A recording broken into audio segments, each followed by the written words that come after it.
aduh dia nggak mau, dia trauma apa segala macam, psikisnya dia bukan saya kan. Saya Kan Sarah sendiri sudah membuatkan laporan polisi ya atas dugaan tidak pidana kekerasan fisik dalam rumah tangga dan atau kekerasan seksual dalam rumah tangga.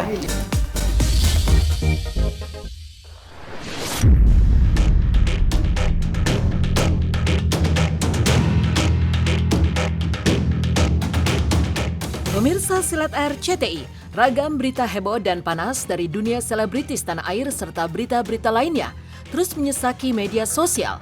Mulai dari heboh Ariel Tatum main layangan bikin salfok hingga Bayi Sultan pakai dot dari emas.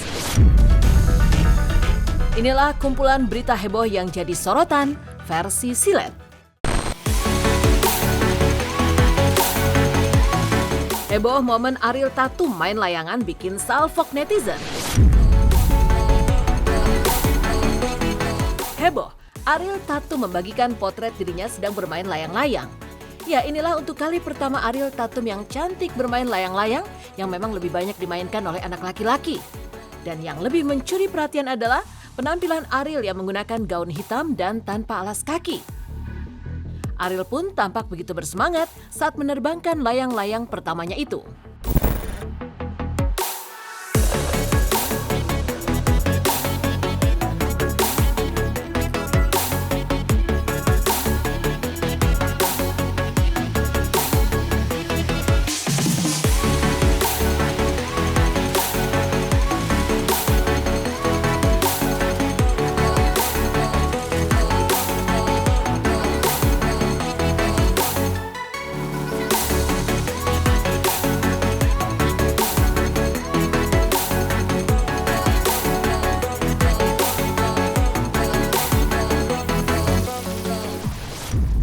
Jadi menurut aku kayaknya nggak perlu ada yang malu deh. Kalau ternyata aku aja dikenalin dan aku yang dikenal sama masyarakat aja aku nggak malu, menurut aku kenapa orang lain harus malu gitu, yang kalian mungkin bukan publik figur publik gitu.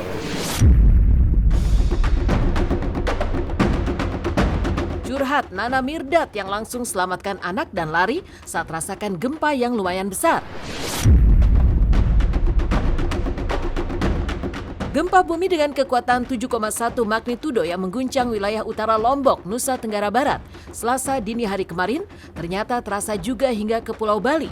Tidak heran jika Nana Mirdad yang bersama keluarga tinggal di Bali, turut merasakan gempa dahsyat tersebut. Tak hanya kaget, Nana dan keluarga pun sontak berusaha untuk melindungi diri. Melalui unggahan di akun sosial pribadinya, Nana pun menceritakan momen mencekam saat gempa terjadi. Mulai dari air kolam ikan yang tumpah hingga lampu gantung yang bergoyang keras. Ya, sejak dulu Nana sekeluarga juga sempat beberapa kali merasakan gempa di rumahnya di Bali. Ya Tuhan, gempa kenceng banget.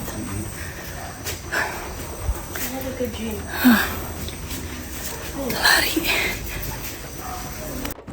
Balik masuk ke dalam rumah. Ini sampai masih pada goyang-goyang semuanya. Ih, lumayan kenceng. Pada pukul 2.55 dini hari ya, ada gempa yang deteksi awal dalam 2 menit pertama itu terjadi di selatannya, di antara Kalimantan dan Sulawesi ya. Jadi agak ke arah dekat dengan Selat Makassar. Namun kemudian setelah kami update, dia ada di utara di Laut Bali. Jadi ini adalah gempa yang sama. Magnitudo awal itu 7,4, magnitudo update-nya di 7,1 ya. Sangat dalam, di atas 500 kilo. Sehingga informasi yang kita sampaikan hanya informasi gempa, jadi tidak ada peringatan dini tsunami. Turut inilah simpati buat, semoga diberi keselamatan buat saudara-saudara kita yang di Lombok dan sekitarnya. Semoga semuanya baik-baik aja. Wow, Just No Limit unboxing hadiah gender reveal untuk calon bayinya. Kado dari orang tua Siska Cole bikin salfok. Pasca menggelar gender reveal dan diketahui jika bayi yang ada dalam kandungannya berjenis kelamin perempuan, Siska Cole dan Jazz No Limit banjir kado mewah, terutama dari orang tua Siska Cole. Ya, orang tua Siska membelikan calon cucu mereka sederet barang kebutuhan bayi branded, mulai dari baju, boneka, selimut, mainan, hingga perlengkapan bayi lainnya. Dan salah satu yang paling menarik dan menyita perhatian adalah selimut putih pemberian sang calon opa dan oma yang sama persis dengan selimut yang pernah dipakai oleh bayi Prince William dan Kate Middleton.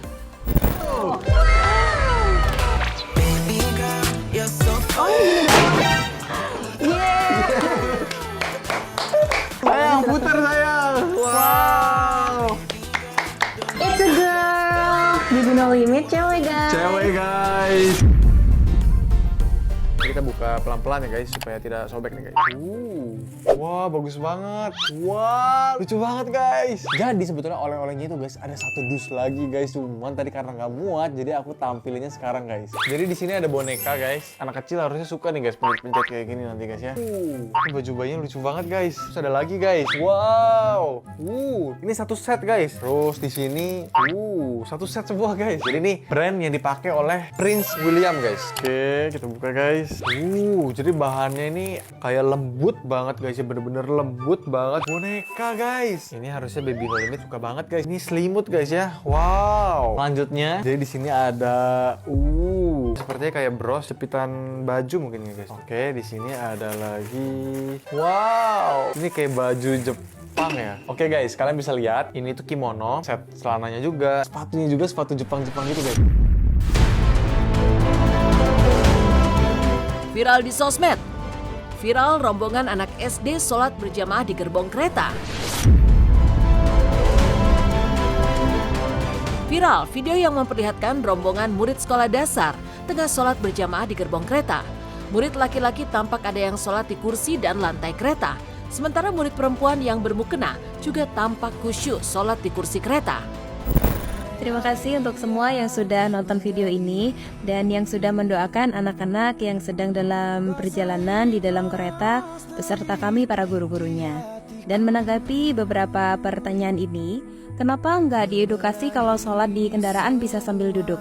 Kalau kalian perhatikan, anak-anak yang ada di sebelah kanan dan kiri, itu mereka sholat sambil duduk. Dan ceritanya, kemarin guru-guru kelas 6 mengajak sekitar kurang lebih 110 anak untuk menaiki kereta api. Sehingga kami bisa membooking satu gerbong penuh yang semua isinya adalah anak-anak dari SDIT Al-Hikmah jenjang kelas 6. Dan kondisi itu memungkinkan bagi anak-anak untuk sholat dengan space yang longgar. Ada yang duduk dan ada yang sholat sambil berdiri di lorong kereta tanpa terganggu lalu lintas penumpang yang lain. Alhamdulillah aku lihat berita yang seperti ini. Ini tuh kayak menjadi penyejuk itu. Kalau ada kejadian seperti ini, anak-anak sedang study tour lalu mereka melakukan sholat berjamaah, yang aku salut adalah orang tuanya dan gurunya. Gak mungkin tanpa kerjasama orang tua dan guru yang baik mereka bisa mempunyai akhlak yang mulia. Seperti inilah yang harus banyak diviralkan. Viral bayi sultan yang pakai dot dan perhiasan serba emas. Heboh di sosial media seorang bayi yang memakai dot berlapis emas. Dan ternyata bayi yang disematkan julukan Golden Boy ini memang sudah dibiasakan memakai perhiasan mewah sejak baru lahir oleh kedua orang tuanya.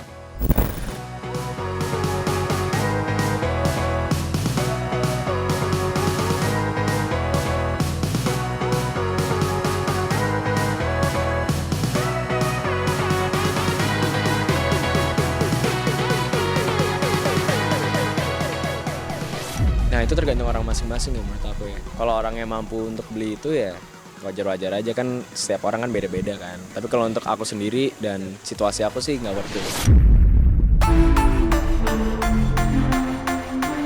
Bikin bangga, Prilly Latukonsina dapat penghargaan sebagai perempuan berpengaruh 2023. Prestasi membanggakan kembali ditorehkan aktris cantik Prilly Latukonsina. Ya, baru-baru ini Prilly baru saja berhasil meraih penghargaan apresiasi perempuan berpengaruh 2023. Prilly pun mengaku bangga dan berterima kasih karena dirinya bisa disandingkan dengan perempuan hebat dengan latar belakang yang berbeda dan juga menginspirasi.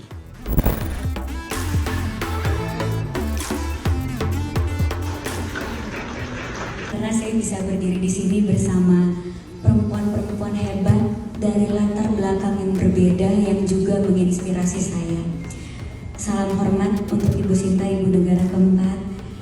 Semoga penghargaan ini bisa memotivasi saya untuk berkarya lebih baik lagi.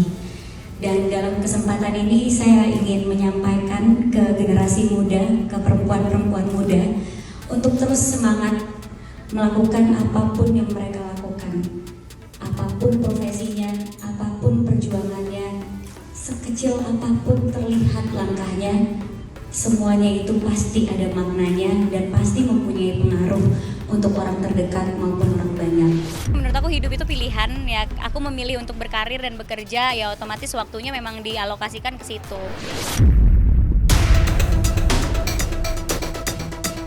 Aktor Rizal Gibran kembali datangi Polda jalani pemeriksaan dugaan KDRT dan kekerasan seksual. Kemarin aktor Rizal Gibran kembali menyambangi Polda Metro Jaya untuk menjalani pemeriksaan terkait laporan sang istri Sarah atas kasus dugaan KDRT dan kekerasan seksual. Selain itu, Rizal Gibran juga menjalani pemeriksaan terkait laporannya terhadap Sarah atas kasus dugaan ilegal akses dan pencemaran nama baik. Lantas, apa kata Rizal Gibran usai menjalani pemeriksaan? Pemeriksaannya 28 pertanyaan. Jadi sekisar daripada apa yang dilaporkan dan sudah dibantah semua itu tidak benar. Dan hari ini juga paralel juga ada pemeriksaan di saya sebagai pelapor, yaitu menghadirkan saksi-saksi juga dan lagi diperiksa, lagi berjalan. Saksi juga sedang diperiksa, yang diperiksa. Dimana pihak lawannya Gibran ini sedang diperiksa sebagai telapor. Gitu. Sama sekali tidak ada yang memberatkan. Saya menceritakan apa adanya dan mungkin kemarin pada saat press conference kan sedikit bukti-bukti yang saya buka. Yeah. Tadi sudah saya mulai paparan bukti-bukti ya. Jadi yang jelas satu secara garis besar bahwa foto bukan merupakan bukti, itu hanya bukti tambahan. Foto itu bisa saya tunjukkan foto 3 tahun yang lalu, kemudian saya bilang saya dipukul sama si A. Itu nggak bisa, itu kan harus bukti kapan, dari mana saksi, dan harus ada namanya visum. Kalau tidak ada visum itu nggak bisa terpakai. Masalah soal kekerasan seksual dan segalanya, itu kan ada keterangan dari dokter bahwa itu tidak ada suatu kesalahan apapun. Aduh, dia nggak mau, dia trauma apa segala, kan psikisnya dia, bukan saya kan. Saya kan Sarah sendiri sudah membuatkan laporan polisi ya atas dugaan tidak pidana kekerasan fisik dalam rumah tangga dan atau kekerasan seksual dalam rumah tangga. Dan Sarah sendiri sudah membawa bukti permulaannya sehingga diterima laporan polisi tersebut. Bukti dokumentasi ini ya, foto luka-luka lebam ya, baik di tangan dan atau bagian kaki Sarah, juga ada bukti keterangan medis ya dari rumah sakit. Untuk saat ini sih masih belum ya. Merinding, Boyan ceritakan mukanya sempat bengkak-bengkak karena kena bulu dari sosok besar. Kumpulan berita heboh yang jadi sorotan versi silet ditutup oleh pengalaman mistis yang pernah dialami oleh Boyan. Ya, saat dulu masih menjadi biduan dangdut, wajah Boyan tiba-tiba saja bengkak. Konon karena disebabkan oleh bulu dari sosok makhluk besar. Meski dengan wajah bengkak, Boyan tetap berdendang di panggung. Meski banyak orang yang menertawakannya. Beruntung begitu selesai acara, Boyan langsung didatangi orang pintar yang mengobatinya hingga sembuh. Lantas, apa penyebab wajah Boyan tersasar bulu makhluk gaib yang begitu menyeramkan? Ini muka lu kan bengkak karena pernah kena bulu katanya.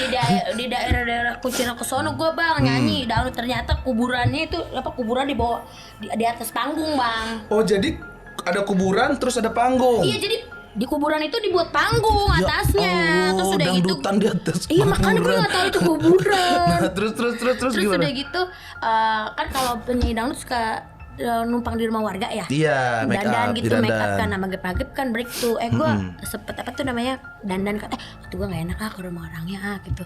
Kayak di situ mulu, di dalam mulu nggak enak. Ibunya takut mau beberes gitu kan. Gue di luar tuh dudukin pohon kapuk tebang. Terus? Gue sambil nyemilin apa tuh yang kalau di rumah warga kan kayak toples lebaran banyak cemilannya tuh gue makanin. Terus gue ketawa-ketawa. Pas gue masuk ke dalam rumah pada ngeliatin muka gue begini nih. Ih kenapa? Kata gini, Bu Eno kenapa mukanya? Padahal gue gak giduan ya bang, bukan giduan ya, gak makan udang gue. Ternyata gue katanya kena bulu. Pas mau ke panggung muka gue gitu. Gitu Allah, bang. tapi lu tetap nyanyi. Nyanyi tapi gue malu, pada ketawain gue gitu, mukanya kayak Shinchan gitu. Di situ kalau orang hajatan kan biasanya ada yang jagain gitu, orang pintar ya. Itu jarang masuk angin tuh. Udah gitu dia gini, kamu tadi ngapain maghrib kata. Tadi gue coba, tadi saya duduk ke situ. Lagi kamu cengengesan, terus makan nggak nawarin.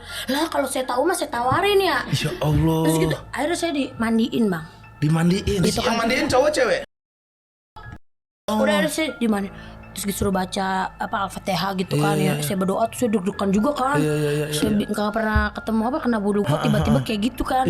Akhirnya udah tuh bang, sembuh langsung. Sembuh, alhamdulillah tuh.